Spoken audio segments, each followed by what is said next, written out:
Welcome back. Part 3. We hear my man's story, Juan, going from pain to power. We know that his parents separated when he was in elementary. He followed his dad's footsteps, joined the same gang as his dad, ended up in YA, youth prison, until he was in his mid-20s, released, partnered with the ARC, Anti-Recidivism Coalition, awesome people, landed a Rams internship. Sadly, his mom passed away during the internship. Our man, Bobby Wagner, and the Rams paid for his mom's funeral. So what brought you up to speed that quick, Juan? Yeah. Okay. So where are we at now, Juan? Now, I'm at a really good place in my life where I can say learning adulthood, manhood. But it wasn't easy, as you can see, all the stuff you said that got me here. Correct. But, right now I'm at a good place in my life, a good place in my career where I finally found something I want to do. Landed a job here, thank to you. So I love what I do. I love what I do. Yeah. Yeah, so work is going good. I'm at a good spot in my life for work. Also just with family with the family at home. Got to start my own family of my own. So you start your own family. Yeah. What you have? So I had a beautiful baby girl. Baby girl. How old? She's 2 months and I want to say 6 days now. 2 months, 6 days. Yeah, and she's growing so fast already. But it's just amazing how different it feels now from the day she was born, from the day she wasn't. Just from inside and out, I feel different. Is it scary? It's very scary. Wow. Very scary. I've been a father for 31 years, so I can't recall how scared I was.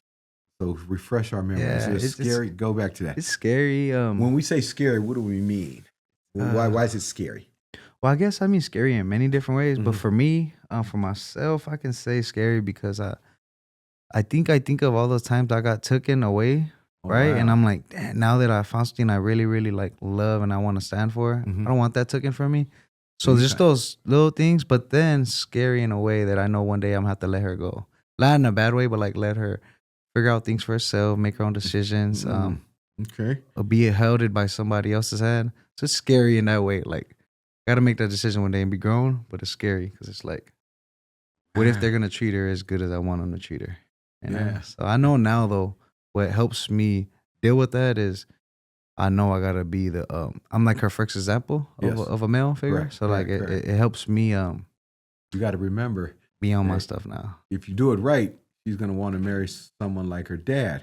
Yeah. But you got to recognize how you treat her mom. Yeah. So if you're yelling and screaming at her mom or verbally abusing her, and I know you won't physically abuse your wife, but if you're yelling and stuff and your daughter sees this, she's going to say, hey, I want to marry a guy that yells at me too. And you don't want that for your daughter, right? No. So don't do it to your wife. Yeah. Because your daughter's 9 times out of 10 will marry someone like their dad, good or bad. I have a couple of exes, and I'm like my ex-father-in-law. Crazy. Oh, easy. Wow. And so, I have an awesome wife now. We've been together for a long time. And I'm like her father, and I've never met her father. Her father sadly passed away in Korea, but he sadly drunk himself a lot. He was an alcoholic. I'm a recovering alcoholic. I know how to handle my liquor down, I know how to deal with my pain. But yeah, it's funny that my wife always says, I'm like her father. Damn, crazy. So how did you make that switch? What hit that light switch to say, what, I'm going to do this stuff right now. I'm a man up. Yeah, I think for me, to hit the switch was, it was when I realized that it was never really my fault. And other people started giving me chances. And like, I realized like, damn, I never gave myself a chance. Right. I was the one blocking myself from all these opportunities at life, at childhood, at experiencing stuff, learning stuff. So I think that's when the switch hit. Okay. Like you don't want to be that sad story forever. Correct. And no one else is gonna switch the game but me. Correct. So I think around that time when I realized that, self-discipline and just being healthy on the perspective of who I'm around, just my mind, keeping my body healthy, like those little things.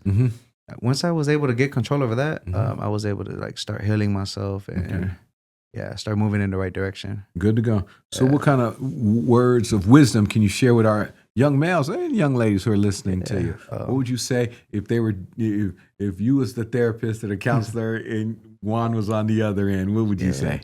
I'd say honestly, just to you know, we go through things for a reason, and whatever, like, whatever it is you're going through, try not to question it too much. Just roll out with the punches, and there's always light at the end of the tunnel. I feel like life has its way of showing you where it wants you to go and go through. Um, and whatever you don't like, another man's trash is another man's treasure, I guess. So it's like whatever you don't have, like, be grateful for what you do have. Okay. What I learned also in life, just because, you could be making so much money, but you could be having problems at home, or you could be having problems at home, you could be having a good job, so it's different things or ways to look at life, but just, I guess, be grateful. That's what I meant to say. Like, appreciate everything. Appreciate small everything. Things, the big things, the small things. That's a good one. I like that one. Yeah, I appreciate it, because I feel like the problem with this generation now is we want things handed to us.